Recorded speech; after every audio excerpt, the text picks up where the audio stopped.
Chicago Tonight, Black Voices is made possible in part by Fifth Third Bank and by the support of these donors.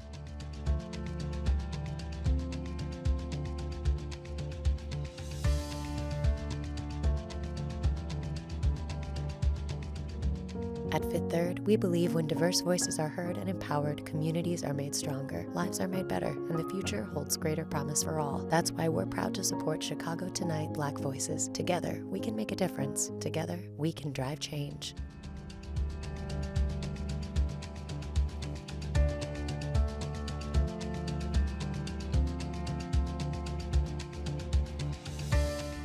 Good evening and welcome to Chicago Tonight Black Voices. I'm Brandis Friedman, and thanks for sharing part of your weekend with us, your holiday weekend, that is. On the show tonight, whether to keep cops in schools has been a controversial subject for some time. With schools back in session, we hear how some high schools made the choice whether to maintain police presence in their hallways. Petitioners seek to declare the Fred Hampton house in suburban Maywood a historic landmark. Gentrification, horror, and art in the new Candyman movie set right here in Chicago. A local critic shares her take.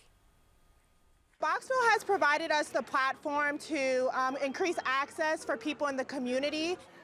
And a Bronzeville incubator boxes up business savvy for fledgling entrepreneurs.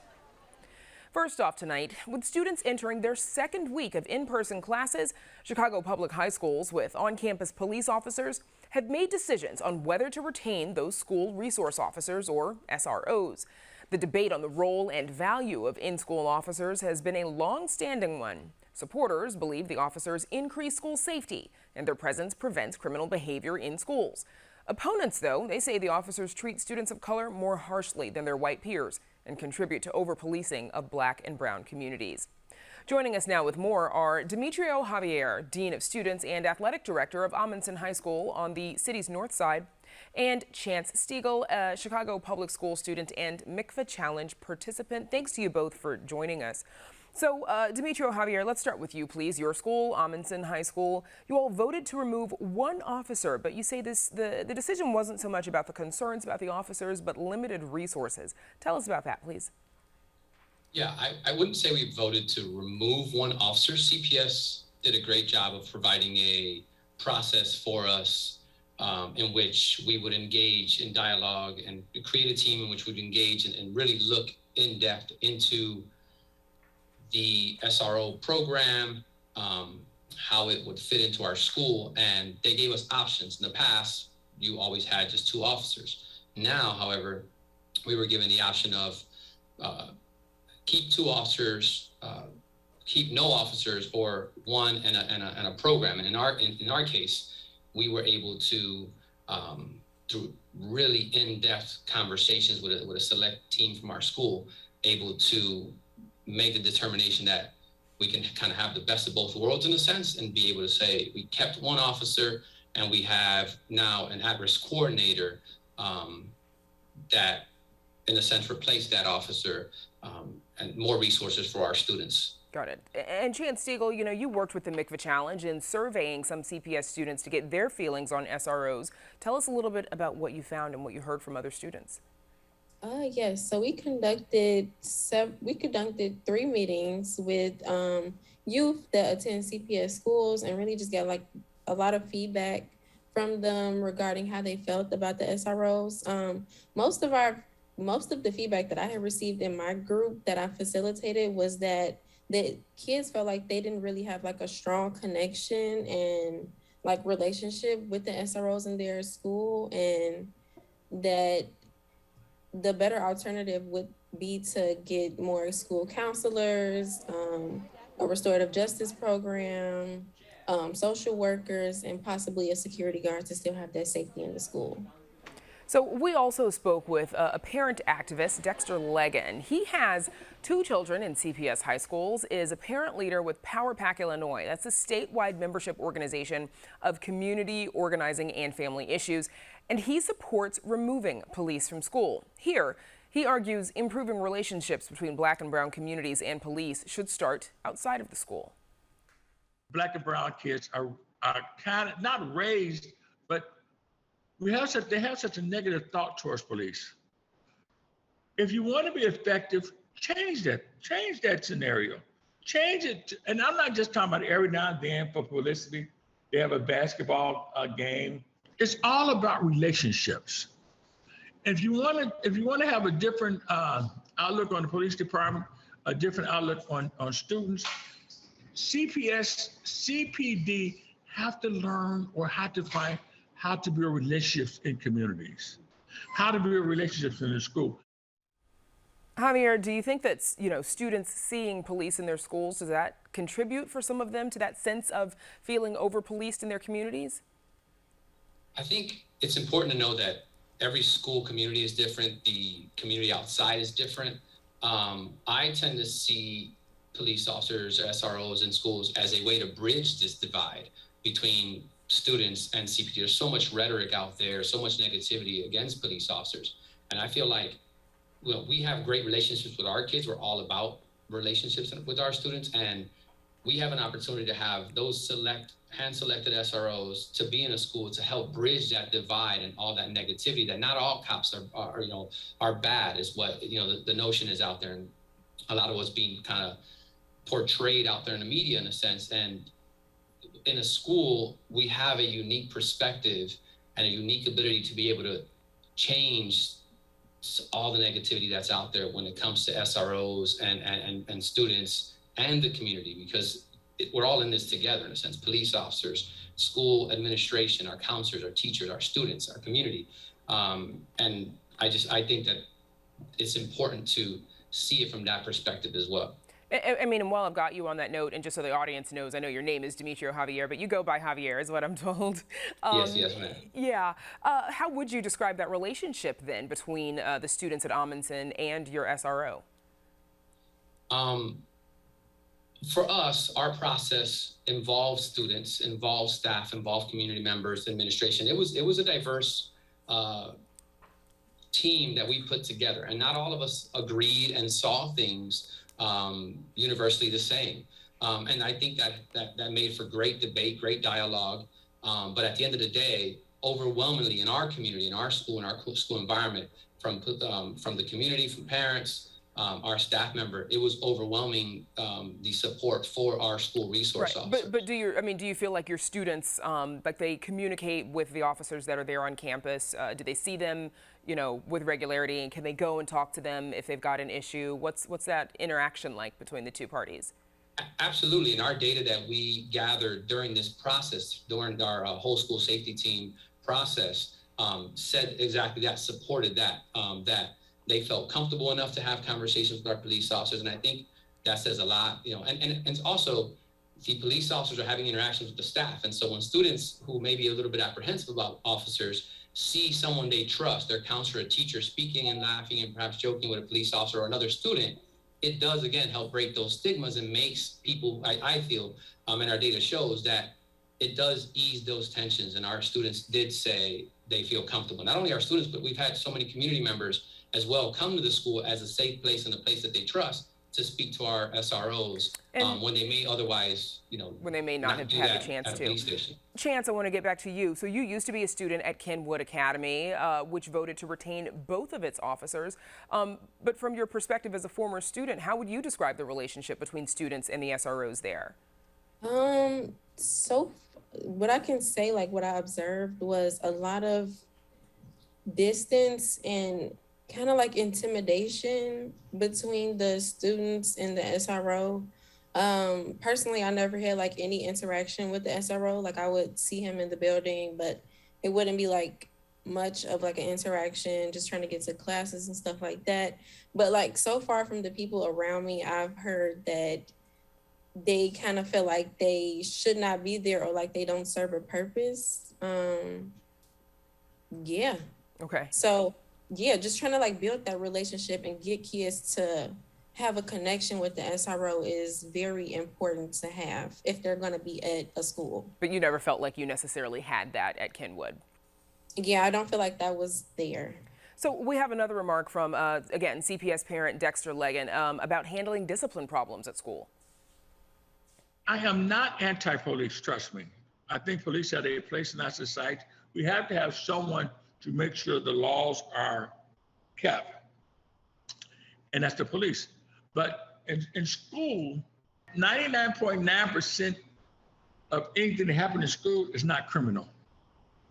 It's ditching class, running out of classroom, walking through the hall, cursing, smoking a cigarette, running around. That is not a criminal offense. That's a discipline offense. And Chance, you now attend a different school that has no police officers, instead just one security guard. Do you feel like it's a different environment there? Does it make a difference? So far, the first week has been awesome. The security guard, she does her job. Like, I wouldn't say like over the top interactive. She's nice. And but it has been. Does it feel different without a Chicago police officer there? So far, I mean, it's early. It's been 1 week. Yeah, right. Yeah, so it's hard to decipher what really the relationship will be, but so far so good. Okay, well, best of luck to you in the rest of your school year. Thank you for joining us. Same to you, Demetrio Javier. Thanks to you both. Enjoy the rest of your holiday weekend. Slain activist Fred Hampton would have turned 73 years old this week, but his memory and legacy still loom large in Chicago and beyond. The only surviving building with ties to Hampton's activism is his childhood home, a 2-flat in suburban Maywood that was rescued from foreclosure earlier this year. Now, Hampton's son, Fred Hampton Jr., who also goes by chairman, is seeking a landmark designation for the building. We met with Hampton Jr. and his mother, Akua and Jerry, earlier this year. Here's some of what they had to say about their ambitions for the Hampton House. We say with the Hampton House, it's bigger than the building, more significant than the structure. This is the childhood home of Chairman Fred. This is the home in which is literally across the street from where he attended elementary school. Since we've been here, children who were not familiar with the legacy of Chairman Fred, we have politicized them to the point that many of their parents have came and said, now my son and daughter have to get a bigger shirt size because they walk with their chest out just from knowing the history of Chairman Fred. Our programs are the Triple C's, Children, Community, and Cubs, which is done in the spirit of the Black Panther Party Free Breakfast Program. We do that every Saturday right here. We have the Free 'em All Radio, which is done in the spirit of Black Panther Party newspaper, because we say information is raw material for new ideas. In-house studio, in which we had some young brothers and sisters who had some issues in the community. They came here, they got in the Hampton House studio, they recorded some songs. The Hampton House Community Garden we have right next door, and people can come 24 hours a day, 7 days a week, get the vegetables. We're in the process now of a community refrigerator that's going to be built this week right outside. Community clothing, where people can come whatever time they see fit to come get these programs that meet the needs and the desires of the people. And you can find out more about the Hampton House, as well as our interview with Hampton Jr. and Mother Akua, on our website. Up next, the social implications of the new Chicago-based horror movie Candyman. Stay with us.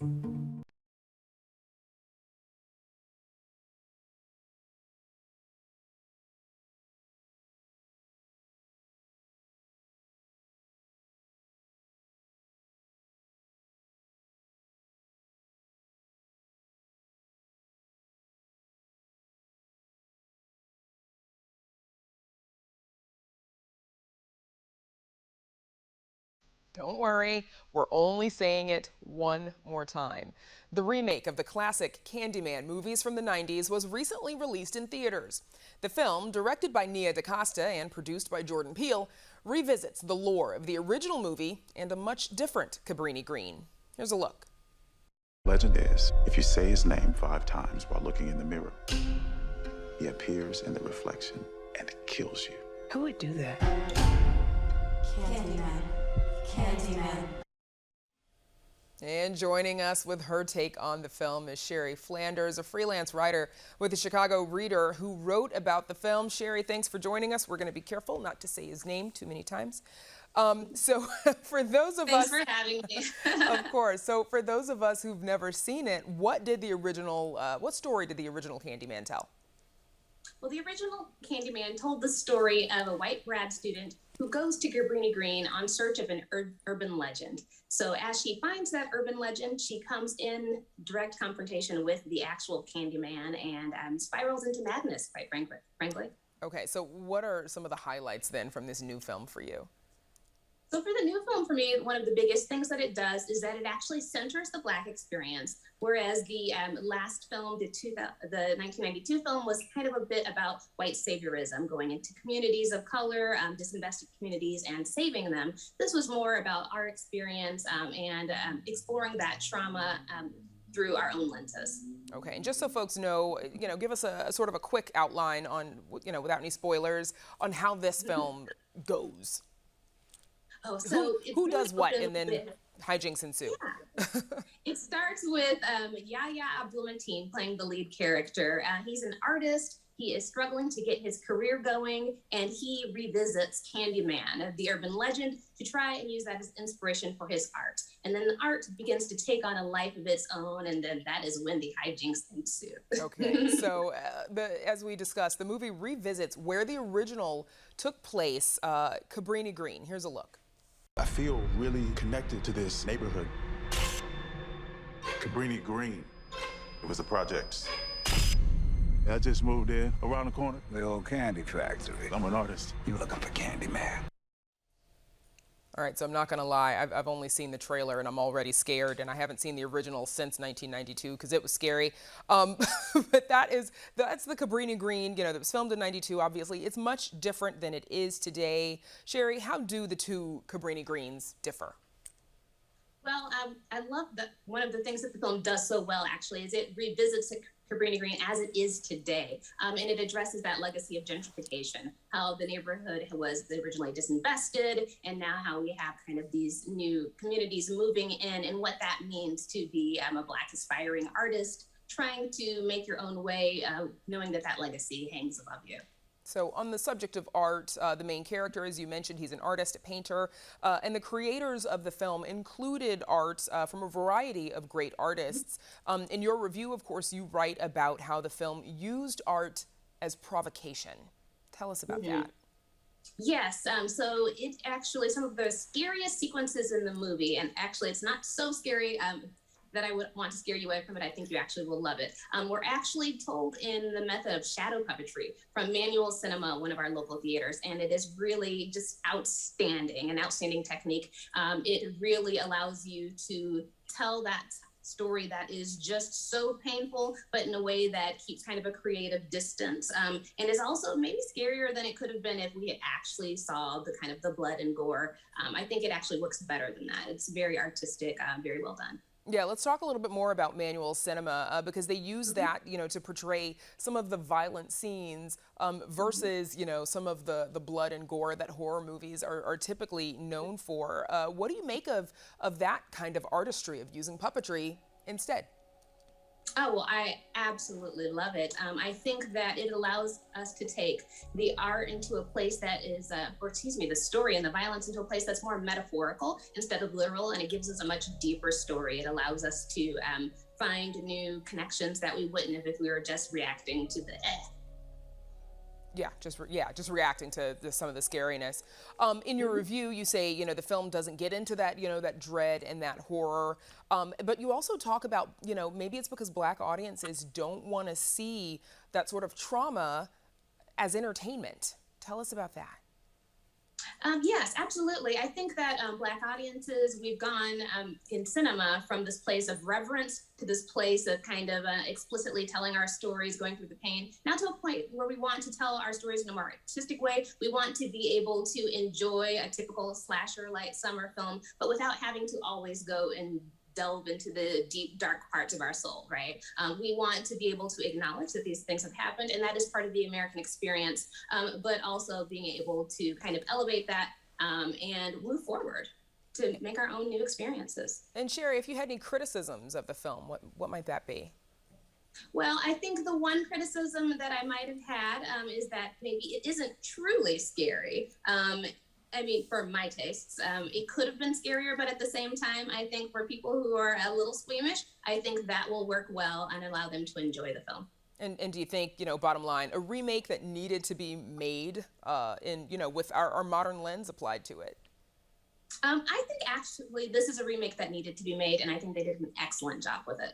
Okay, we'll have to leave it there. I still might have to skip it because it still looks a little scary, but I appreciate your efforts to avoid scaring me away. Sherry Flanders, thank you so much for joining us.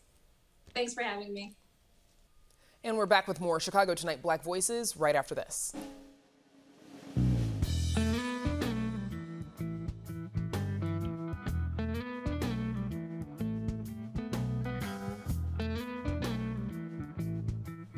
While starting a business is tough for anyone, it's especially tough for Black entrepreneurs who average less than a third of the startup capital than their white counterparts. That's according to a study by the Stanford Institute for Economic Policy Research. Entrepreneurs are often told to avoid boxing themselves in. But in Bronzeville, small business startups are getting off the ground by putting themselves in boxes at the corner of 51st and Calumet. Chicago Tonight's Erica Gunderson explains what we mean.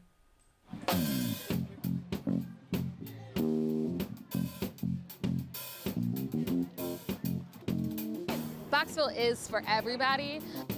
We have the hot dog box, which has like gourmet filet mignon hot dogs. And we have Synergy Foods behind us, which believes in produce, and they make gourmet hand-dipped apples. Most shipping containers are packed with consumer goods, but the brightly painted shipping containers in Boxville are packed full of small businesses with big ambitions. We have the work spot in the back that does silk screen printing for small businesses, but then they also have their own clothing line called Project Escape. Market lead Janine Mays says Boxville helps Black entrepreneurs launch their small businesses by giving them a low-cost physical location as well as wraparound services. They get a subsidized rent that comes from operating here, which kind of helps accelerate their business. They also get to work with our foundation and for anything for like marketing operations advice through our SBDC arm, which is the Small Business Development Center through the SBA. Best of all, it comes with a side of entrepreneurial community. Kind of sparks the creativity to be around these entrepreneurs, people that are diverse in like what they offer, what they're selling, and what they stand for.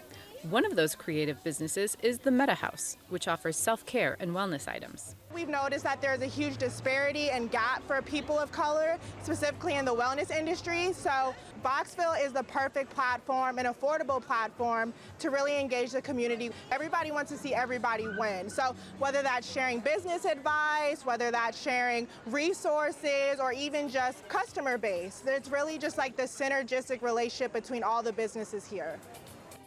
Teen mentoring organization Male Mogul Initiative mostly operated out of Chicago Public Schools locations until the pandemic closed them last year.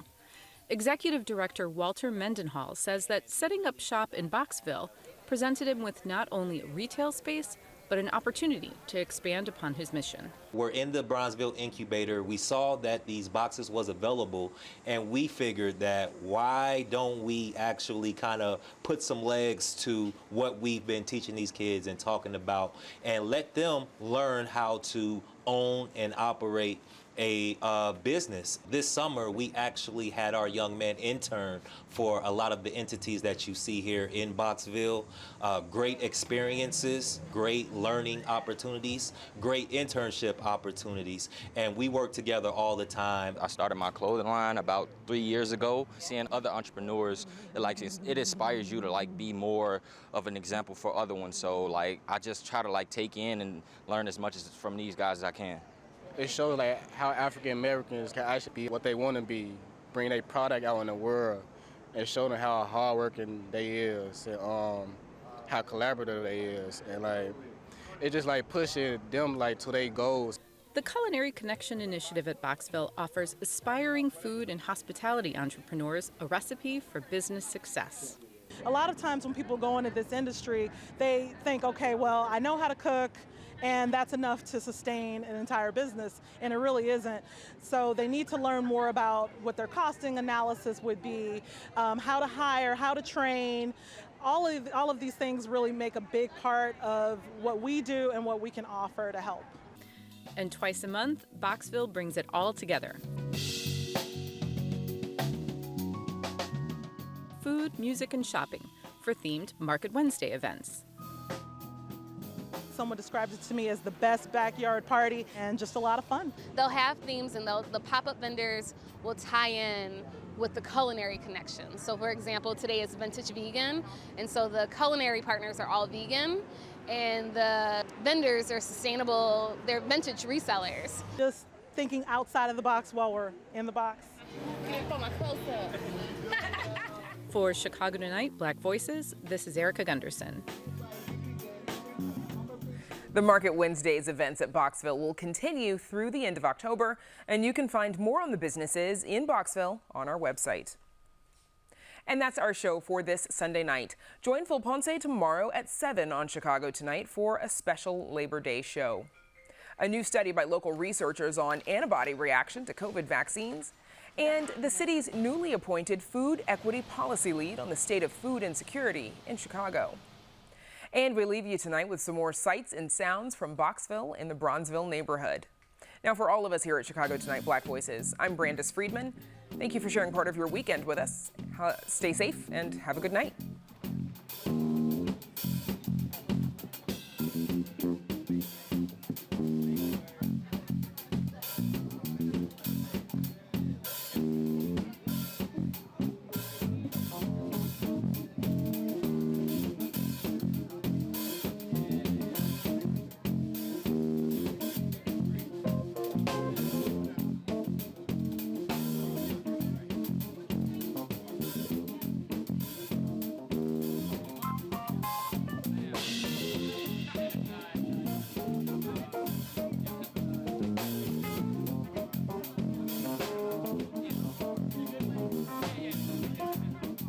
Closed captioning is made possible by Robert A. Clifford and Clifford Law Offices, a personal injury law firm dedicated to preserving the dignity and rights of all individuals.